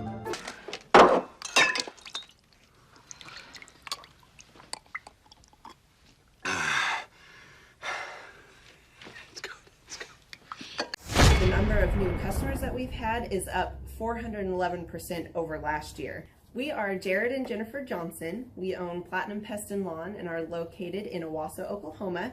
And we have been working with Thrive for business coaching for almost a year now. Yeah. So what we want to do is we want to share some wins with you guys that we've had by working with Thrive. First of all, we're on the top page of Google now. Okay. I just want to let you know what type of accomplishment this is. Our competition, Orkin, Terminex, they're both $1.3 billion companies. They both have 2,000 to 3,000 pages of content attached to their website. So to basically go from virtually non-existent on Google to up on the top page is really saying something.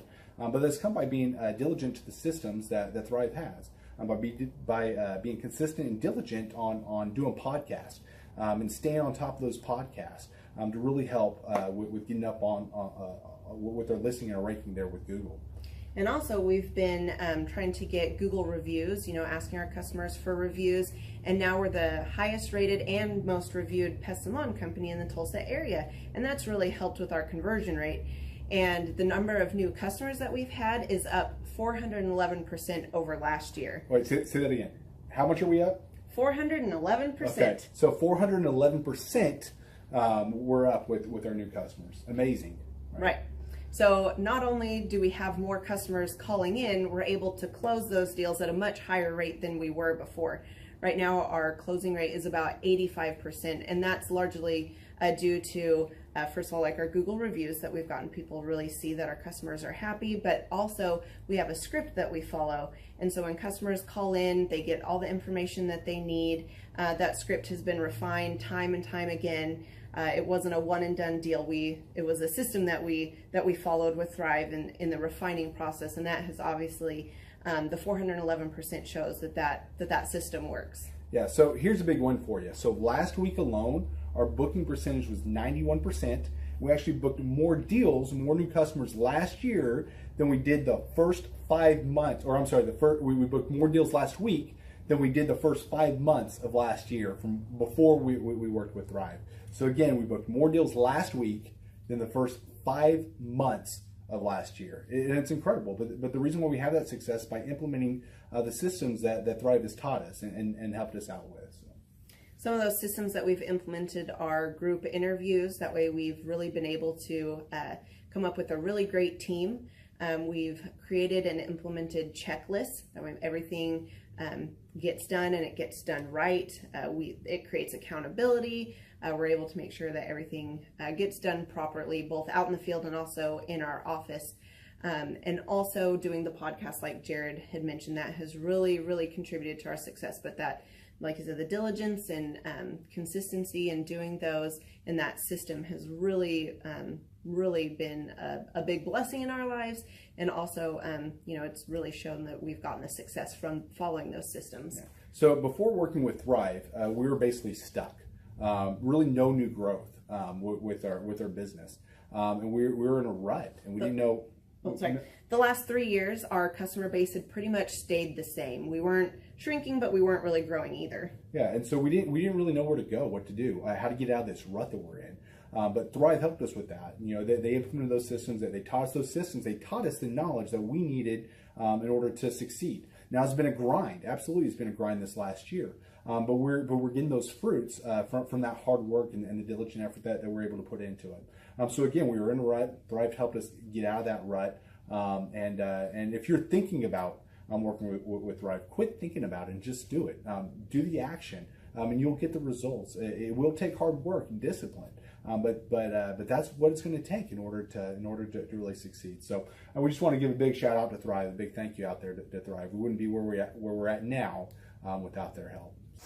Hi, I'm Dr. Mark Moore. I'm a pediatric dentist. Through our new digital marketing plan, we have seen a marked increase in the number of new patients that we're seeing every month, year over year. 1 month, for example, we went from 110 new patients the previous year to over 180 new patients in the same month. And overall, our average is running about 40 to 42% increase month over month, year over year. The group of people required to implement our new digital marketing plan is immense, starting with a business coach, videographers, photographers, web designers. Back when I graduated dental school in 1985, nobody advertised. The only marketing that was ethically allowed in everybody's eyes was mouth-to-mouth marketing. By choosing to use the services, you're choosing to use a proven turnkey marketing and coaching system that will grow your practice and get you the results that you're looking for. I went to the University of Oklahoma College of Dentistry, graduated in 1983, and then I did my pediatric dental residency at Baylor College of Dentistry from 1983 to 1985. Hello, my name is Charles Kolaw with Kolaw Fitness. Today I want to tell you a little bit about Clay Clark and how I know Clay Clark. Clay Clark has been my business coach since 2017. He's helped us grow from 2 locations to now 6 locations. We're planning to do 7 locations in 7 years and then franchise. And Clay has done a great job of helping us navigate anything that has to do with like running the business, building the systems, the checklists, the workflows, the audits, how to navigate lease agreements, how to buy property, how to work with brokers and builders. This guy is just amazing. He's this kind of guy has worked in every single industry. He's written books with like Lee Crockrell, head of Disney, with the 40,000 cast members. He's friends with like Mike Lindell. He does Reawaken America tours, where he does these tours all across the country, where 10,000 or more people show up to some of these tours. On the day-to-day, he does anywhere from about 160 companies. He's at the top.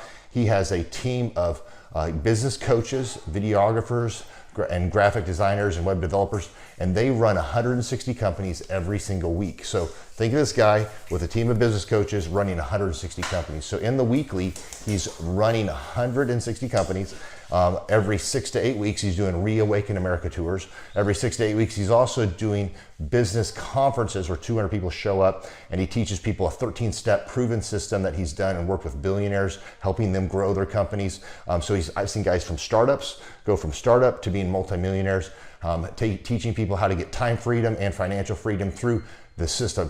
Critical thinking, document creation, putting it into organizing everything in their head to building into a franchisable, scalable business. Like one of his businesses has like 500 franchises. That's just one of the companies or brands that he works with. So amazing guy. Elon Musk, kind of like smart guy. He kind of comes off sometimes as socially awkward, but he's so brilliant, and he's taught me so much. When I say that, like Clay is like, he doesn't care what people think when you're talking to him. He cares about where you're going in your life and where he can get you to go. And that's what I like most about him. He's like a good coach. A coach isn't just making you feel good all the time. A coach is actually helping you get to the best you. And Clay has been an amazing business coach. Through the course of that, we became friends. I was really most impressed with him is when I was shadowing him one time. We went into a business deal and listened to it. I got to shadow and listen to it. And when we walked out, I knew that he could make millions on the deal. And they were super excited about working with him. And he told me, he's like, I'm not going to touch it. I'm going to turn it down, because he knew it was going to harm the common good of people in the long run. And the guy's integrity just really wowed me. It brought tears to my eyes to see that this guy, his highest desire was to do what's right.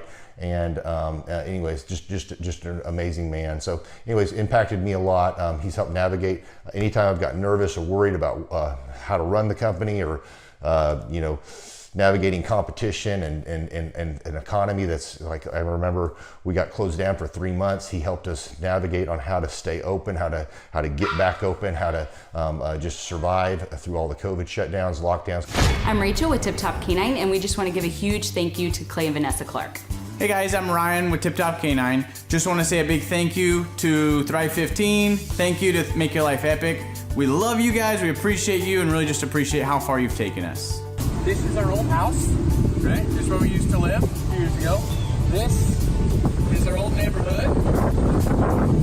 See, it's nice, right? So this is my old van and our old school marketing, and this is our old team.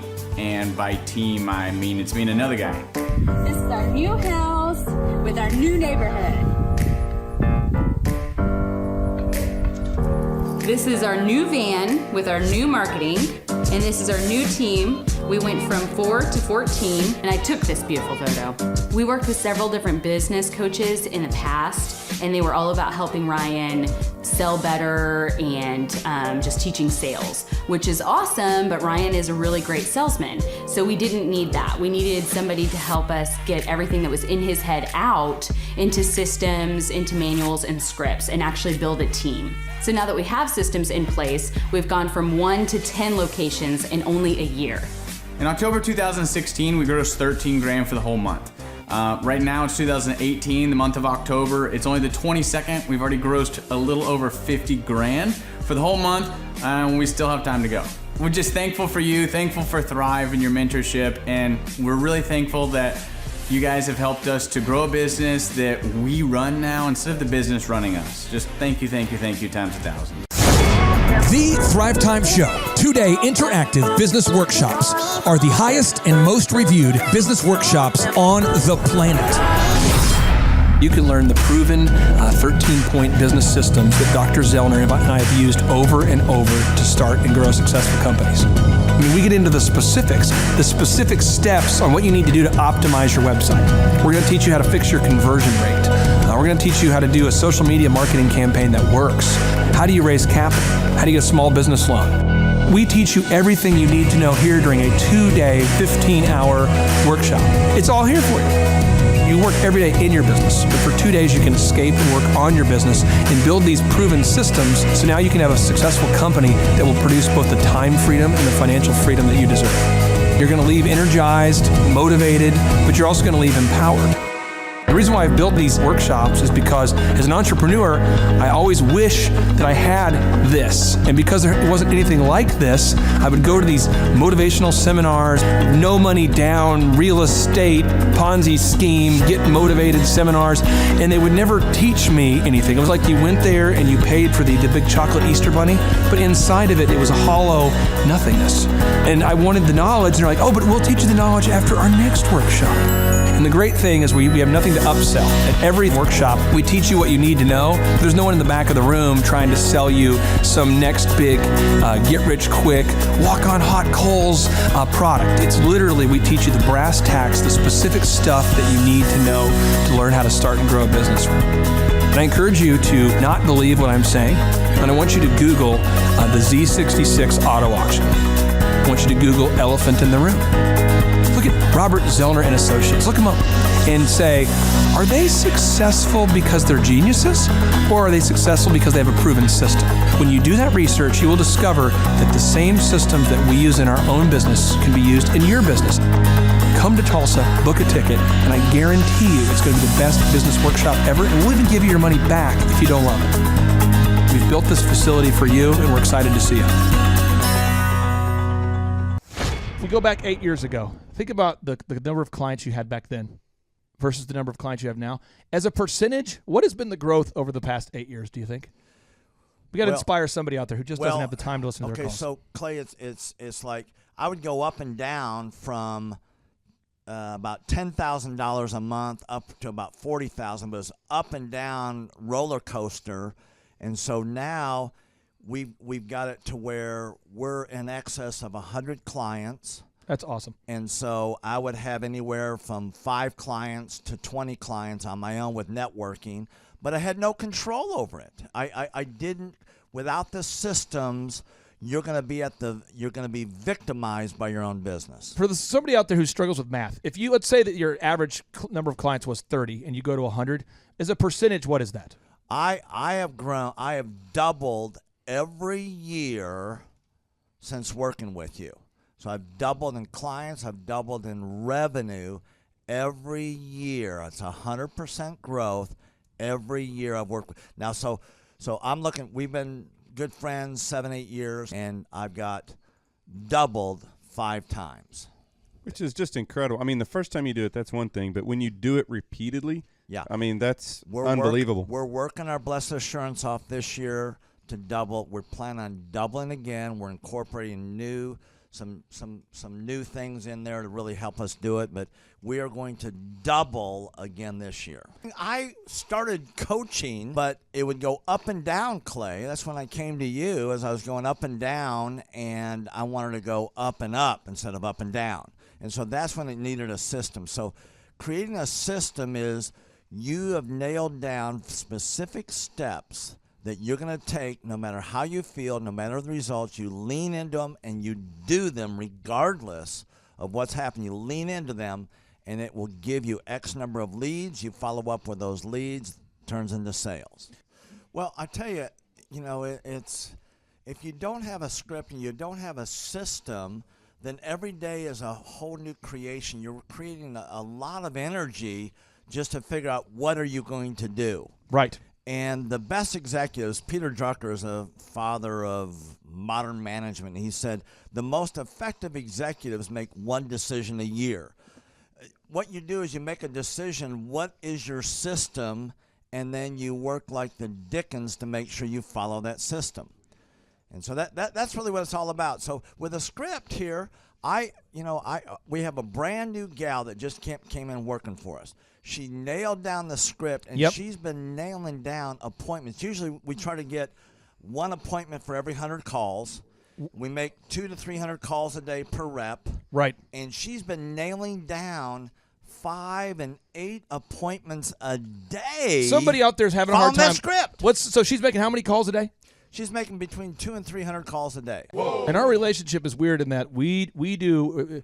If someone were to buy an Apple computer today, and or let's say you bought a personal computer, a PC, the computer is made by, let's say, Dell, but then the software in the computer would be Microsoft, let's say, or Adobe or whatever that is. So I basically make the systems, and you're like the computer and I'm like the software. It's kind of how I would describe our relationship. Yeah. Tim, I want to ask you this. You and I reconnected. I think it was in the year 2000 and what was it? Maybe 2010. Is that right? 2011, maybe, or no, maybe further down the road. Maybe 2013. 2012. Okay, so 2012, and at that time I was 5 years removed from the DJ business, and you were how many years removed from tax and accounting software? It was about 10, 11 years. We met. How did we re-meet? What was the first interaction? There was some interaction where you and I first connected. I just remember that somehow you and I went to Hideaway Pizza. But do you remember when we first reconnected? Yeah. Well, we had that speaking thing that. There it was. So it was Victory Christian Center. I was speaking there. My name is Robert Redmond. I actually first met Clay almost 3 years ago to the day. I don't know if he remembers it or not, but I wasn't working with him at the time. I asked to see him and just ask him some questions to help, direct my life, to get some mentorship. But I've been working with Clay for now just over a year. The role I play here is a business coach, business consultant. I work with different businesses, implementing best practice processes and systems that I have learned here by working with Clay. And the experience working here has, to put it real plainly, has been just life-changing. I have not only learned new things and have gained new knowledge, but I have gained a whole new mindset that I believe wherever I end up will serve me well throughout the rest of my life. Since working with Clay, I have learned so much. I mean, I would like to say almost everything about business in terms of the different categories. I haven't learned it all, but I've learned all about marketing. I've learned about advertising. I've learned about branding. I've learned how to create a sales process for organizations in any industry. I've learned how to sell. I've learned how to create repeatable systems and processes and hold people accountable. How to hire people. It's almost like every aspect of a business you can learn. I have learned a lot in those different categories. And then, again, the mindset that I've gained here has been huge. Working here, you can't be a mediocre person. You are a call to a higher standard of excellence. And then as you're called to that standard here, you begin to see those outcomes in every area of your life, that standard of excellence that you want to implement no matter what you're involved in. I would like to describe the other people that work with Clay are people that are going somewhere with their life. Marshall in the group interview talks about how the best fits for this organization are the people that are goal-oriented. So they're on their own trajectory, and we're on our own trajectory. And the best fits are those people where there can be a mutually beneficial relationship, that as we pursue our goals and we help the business pursue those goals, the business helps us pursue our goals as well. And so I'd say people that are driven, people that want to make something of their lives, people that are goal-oriented, they're focused, and they're committed to overcoming any adversity that may come their way. Clay's passion for helping business owners grow their businesses it's unique in that I don't know if there's anyone else that can be as passionate. Whenever a business starts working with Clay, it's almost as like Clay is running that business in the sense that he has something at stake.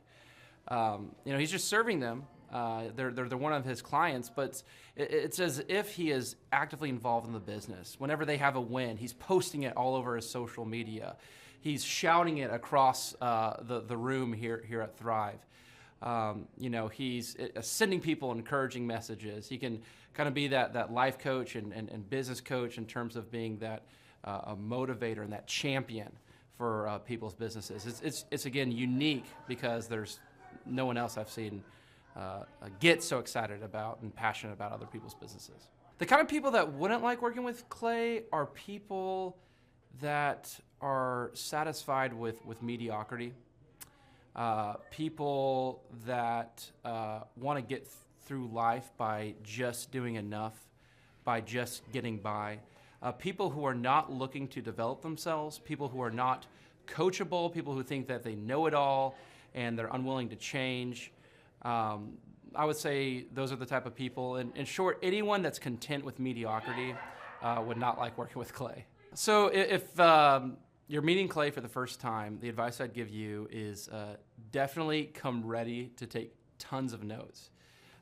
Every time Clay speaks, he it gives you a wealth of knowledge that you don't want to miss. I remember the first time that I met Clay, I literally carried a notebook with me all around. I was looking at this notebook the other day, actually. I carried a notebook with me all around, and I just took tons of notes. I filled the entire notebook in about 3 or 4 months, just from being around Clay, following him, and learning from him. And then I would say, come coachable. Be open to learning something new. Be open to challenging yourself. Be open to learning and adjusting parts about you that need to be adjusted.